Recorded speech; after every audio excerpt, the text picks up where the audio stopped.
Story appears ordinary till you see the core side of it. And what you're looking for is the story behind the news. We bring it to you from Lagos, the commercial capital of Nigeria. Giving you all sides on political stories round the clock. Every detail from the start line to the final whistle. CoreTV News, expanding your view.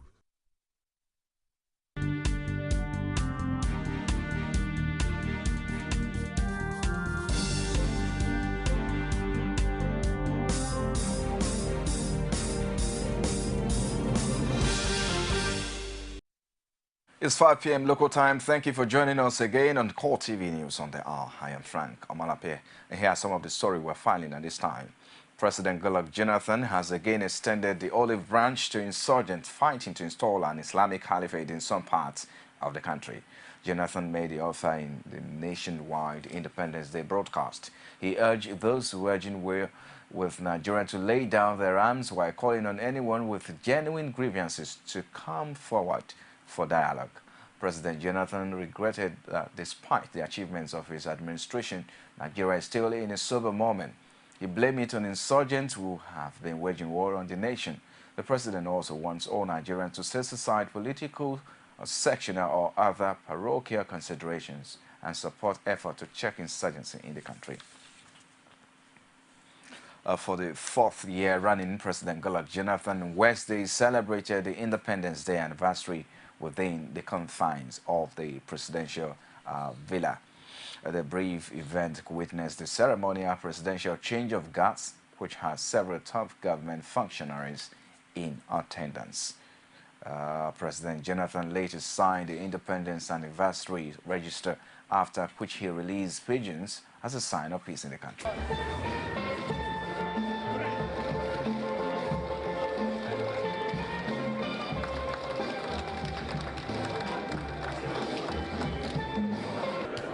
We have gone through quite a few challenges in this country, and we are still going through challenges. Challenges of terrorism. We have had challenges of viral diseases as well. But I think that all in all, throughout everything, the country has managed to stay united. We were children who saw the Civil War and participated in it in the 60s. And to think that we have got to this stage, is a wonderful thing. I think that the government has held strong, the people of Nigeria have remained united, and the progress we are seeing in infrastructure and policies in this country is only to be admired. I do believe that we have another wonderful 54 years to look forward to, and that whatever the case, Nigerians should remember that we are one people and we belong to one nation. No matter the tribe or the religion, we are one people, and united we should stand. We've done well as a nation. We can do better. What it requires is for us to continue to have the resolve to build our country, to grow our country, resolve to commonly aggress our enemies, commonly rise up against our common problems, and then collectively decide that we can make this country a better country. Nigeria has all the trappings of a nation, can be one of the best in the world. Our vegetation, our people, who are very wonderful. So I think by the time we synergize and utilize our strengths, obviously, this is a place everybody wants to be part of. Senate President David Mark has urged Nigerians to have faith and remain steadfast in promoting peace and unity no matter the challenges. He said in a goodwill message on the Independence Anniversary that the indivisibility of the nation is non-negotiable. Mark recalled the nation's checkered political history since 1960 and concluded that the present crises are surmountable.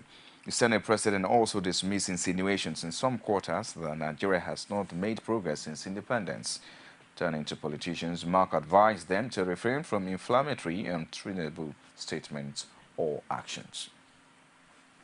Nigeria at 54 narrowly, a 54th anniversary either in the life of an individual or in the history of a nation is a milestone worthy of celebration. But is there anything to celebrate in the 54 years of Nigeria's political independence? That's the question. Find out the answer in this special report. Our correspondent, Oladimoke, reports.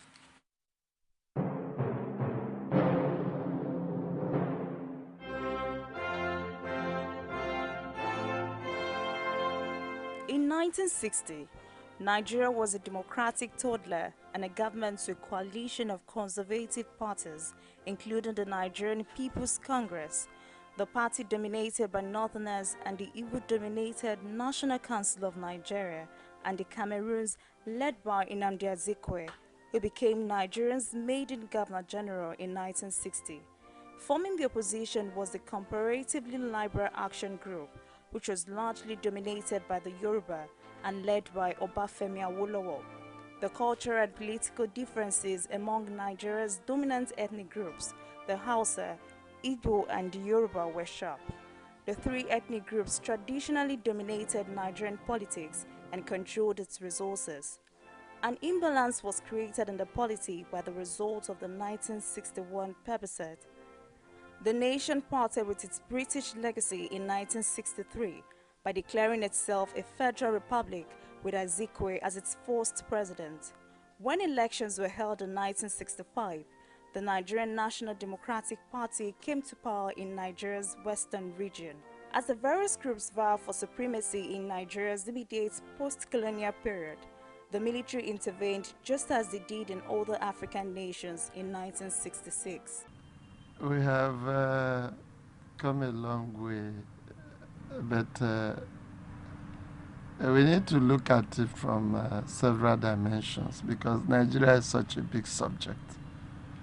It's a country that covers about 923,000 square kilometers in area, so it's quite a big country. So you look at the country from the prism of the executive, the legislature, and the judiciary. At commencement from the First Republic, we had a powerful parliament because we practiced parliamentary system of government. And you recall that the Midwestern region was created by an act of parliament. Since that time, no democratic government has been able to create any state in Nigeria since the First Republic. So with that, you can see we are not growing. No parliament except military regimes. It was only the First Republic that could create a state, call that region a state, just change of nomenclature. So we are retrogressing in that regard. We have become so cantankerous, so divided, that we cannot even create state. Forget about the noise about state creation at the National Assembly. With the rigidity of the provision, it will be very difficult to create any state in this country. It's not impossible, but very difficult. And time has proved that it is very difficult, except if you adopt the report of the National Conference. So taking it from there, the parliament has become weaker and weaker between 1960 and now. It is very difficult for the parliament to take certain decisions now. They consider certain areas of our national life as no-go areas, which was not so in the First Republic. So democratically, we are retrogressing, we are not progressing. Nigeria regained democracy in 1999 when it elected Olusegun Obasanjo, the former military head of state, as the new president of Nigeria, ending almost 3 years of military rule from 1966 to 1999. This, however, excludes the short-lived Second Republic between 1979 and 1983 by military dictators who seized power in coups and counter-coups. Although the elections that brought Obasanjo to power in 1999 and again in 2003 were condemned as unfree and unfair, has Nigeria shown marked improvements in attempts to tackle political instability and hasten developments? The executive is neck deep in corruption. Today we don't know how much members of the National Assembly are paid. It is still made in controversy, the actual take-home pay. In 1960s, Nigerians knew. Today we don't know. So politically, we are retrogressing, we are degenerating, and this has impacted negatively on governance. In those days, infrastructural development was not one of the highest in Africa and the world. Today, infrastructural development, the cost is one of the highest in the world. The year 2015 holds so much for Nigeria for a number of reasons. The challenges seem great, but the ability of the people may well be determined again by the sort of leadership they vote for and the paths they follow. But at 54, an election's just around the corner. Could Nigeria fulfill its potentials and become one of the world's biggest success stories? The events leading to the elections of 2015 and those thereafter will surely determine the answers to the question and much more. Olajumoke Olatunji, CoreTV News, Lagos. And now, Lagos State Governor Babatunde Fashola says patriotism and renewed dedication to service are needed from all citizens to put Nigeria back on the path of greatness. Fashola made this known at the 54th National Independence Anniversary of the country. Abiola Aluwole was on the parade ground. His report is presented from our studios.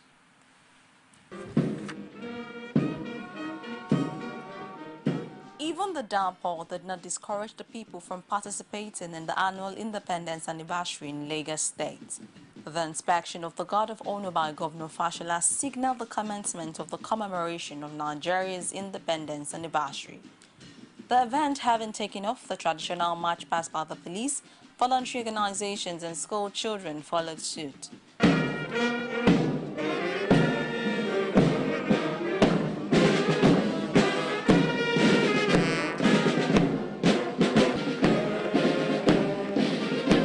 In a speech at the occasion, Fashola saluted the courage of health workers in containing the spread of the deadly Ebola virus disease in the country.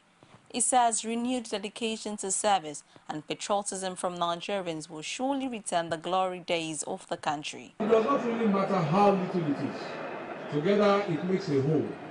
We can serve our country by pledging in our hearts to restore, to share and to protect our communities, our states and our nation.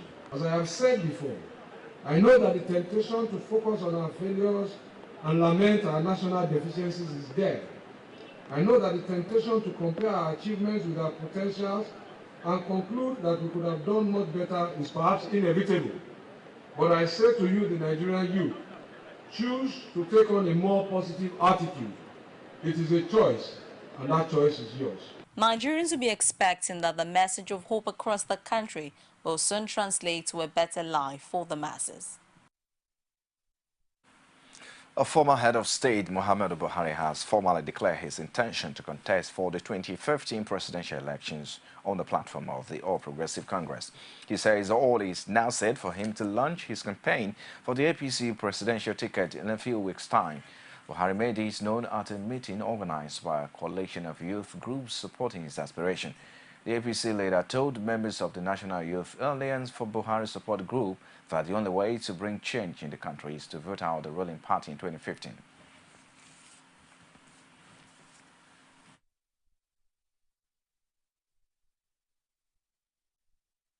With your support, I intend to offer myself for the position of President of the Republic. I intend to make a formal announcement soon, and I hope to count on your continuing support and sacrifice. However, I would like to point out to you that to be more meaningful, your support must extend beyond my person and always be available to the party and all those the party puts forward.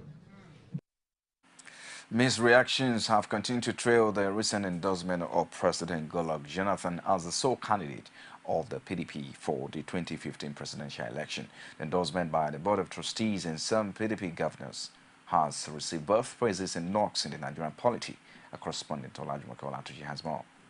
The endorsements, as expected, did not go down well with members of the opposition, especially those in the camp of APC. Prominent among them was the former Vice President and APC presidential aspirant Atiku Abubakar, who outrightly condemned the decision as unconstitutional. a political scientist, Buchi Okeke, and the secretary of the Lagos PDP, Wahab Owokoniro, however, disagree with Atiku and others in his line of thought. They say it is a constitutional right of the president and beckoned on the PDP to trust him one more time. In case of President Goodluck Jonathan, we in PDP know that he has done a lot of work for this country. His performance, as far as I'm concerned, is second to none. Nobody has ever achieved what this man has been able to achieve within the last 4 to 5 years. So you need to give kudos to this man. You need to give him another opportunity to recontest. It is his constitutional right. In fact, of all the PDP members, he has the #1, choice to make whether to run for a second term or not. He is constitutionally empowered to run for a second term. But the issue of incumbency, is not necessarily the answer. I mean, or the reason why they are choosing him. I think it's because of, if you say, let us remove him even if the heavens fall. What if you remove him and the heavens fall? That means all of us will be consumed. You understand? So it is more or less in order not to disrupt the political equilibrium. Without mincing words, popular legal practitioner Malaki Ugumadu dismissed the endorsements as diminishing the status of the nation's democracy. It's to bemoan the fate of the so-called democracy we are practicing. But I'm happy, indeed excited, that such an idea, as unanimous as it seems, is beginning to receive deep resentment from even members of the PDP. The absence of internal democracy signals the end of democratic culture. And as it were, and as a lawyer, we learned very early about the legal maxim which says, nemo dat non quod habet. You cannot give what you don't have. If PDP has no internal democracy or democratic practice or culture, it would be naive of any person to think that they can bequeath that to the larger Nigerian society. Unfortunately, they are the ruling class. There are also dissenting voices among some PDP top-notchers who are standing their ground that the sole candidacy concept will not work. One of them, Abdul Jalil Tafawa Balewa, who is also interested in taking a shot at the presidency, vows to go ahead with his ambition. Olajumoke Olatunji, CoreTV News, Lagos. You're watching CoreTV News on the hour. We'll take a break now, be back shortly with more stories. Stay with us. You can now watch CoreTV News live from anywhere in the world on our website, www.coretvnews.com. Click on Live TV on our website and watch us live. And welcome to CoreTV Primetime News. To follow us on Twitter, click on Twitter icon on our website. On Facebook, click on the Facebook and YouTube to see all our previous news production. You can also watch us live on YouTube. Click CoreTV, leave a space, then News. CoreTV News, our 24-hour news station.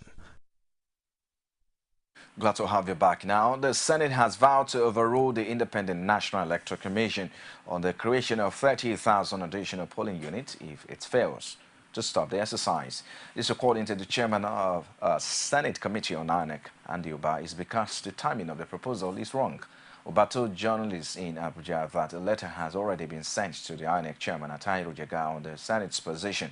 He explained that even though the exercise will go a long way in solving some of the problems eligible voters usually encounter at polling centers, the timing is not right for the exercise.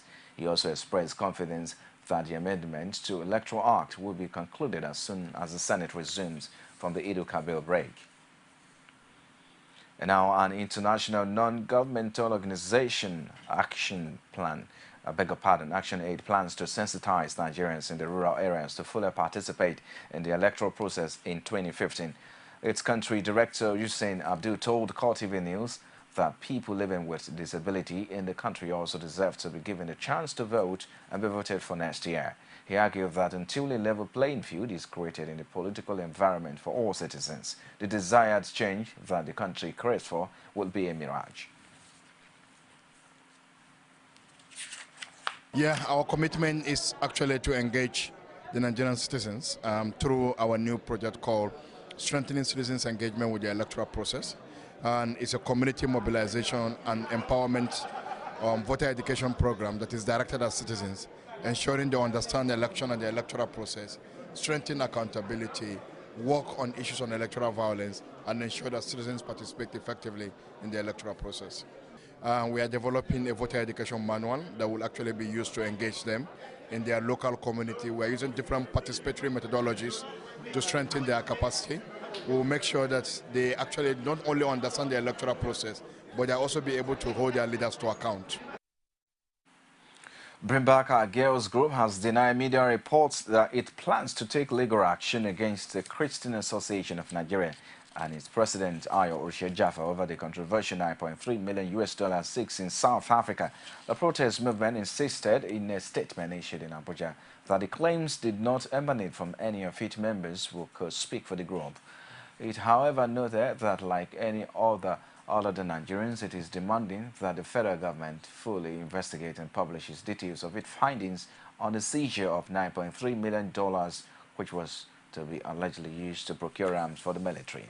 Bring Back Our Girls group added that its campaign focus remains on its sole objective of advocating for the rescue of 219 schoolgirls abducted in April by the insurgents from Chibok in Borno State.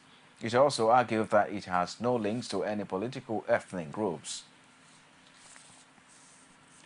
You're still watching CoreTV News on the hour. We'll take another break now. Return shortly with more stories.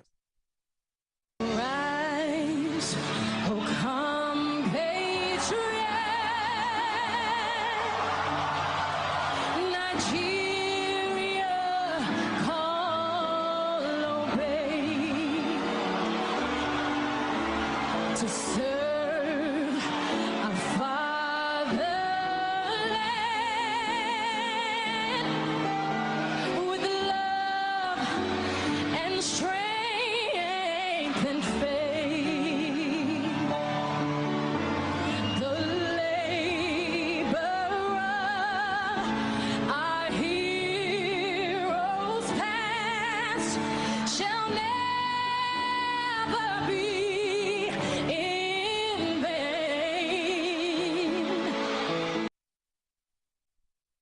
Now, thousands more people have been joining pro-democracy protesters in Hong Kong ahead of what organizers hope will be the largest day of protest so far.